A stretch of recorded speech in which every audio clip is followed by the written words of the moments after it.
Λοιπόν, γεια σας κυρίες και κύριοι. Γεια. Αυτό που βλέπετε είναι η Ρομπέκα και Κάζο. Γεια, θα βγούμε το πράγμα μας για να σας δείξουμε κάτι που λέει τρικουλάρα. Πολύ χαζό. Γεια σου, κον! Τομάτους.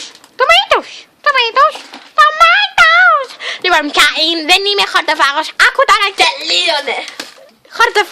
βρικάλακας χορτοφάγος. Αυτό είναι το πιο χαζό. Τελείωνε. Δεν με σχέση λέγω.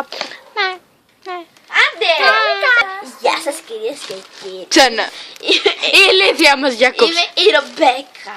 Δεν θυμάμαι το επίθετό μου, αλλά λέει τώρα. Ρομπέκα Από ό,τι στην... βλέπετε σήμερα βρέχει. Και φταίδες. Βρέχει και φταίδες, ναι. Κλαίω τώρα. Βρέχει, ωραία, εντάξει. Έχω και σαπουνάδα νομίζω. Όλα βρέχει Όχι. κι εγώ.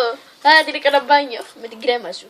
Τέλος πάντων, Ναι, σήμερα τα θα κάνουμε λαμβάνει τα ένα μαλλιά. επικίνδυνο κόλπο. Με κοιτάει η κάμερα.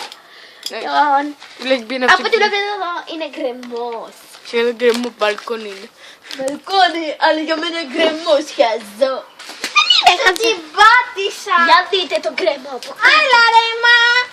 Δείτε τον γκρεμό από κάτω. Χαντρί. Έμα.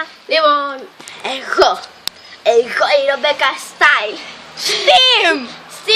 Ξέρω. Είσαι πάνη ηλίθεια. Μα δεν ξέρω τι επιθέτω μου, τι να κάνω. Εγώ το ξέρω, είναι κόλλαν το δικό μου. Θα πεδείξω στο γκρεμό. Ένα συνδυαστικό διάλειμμα για να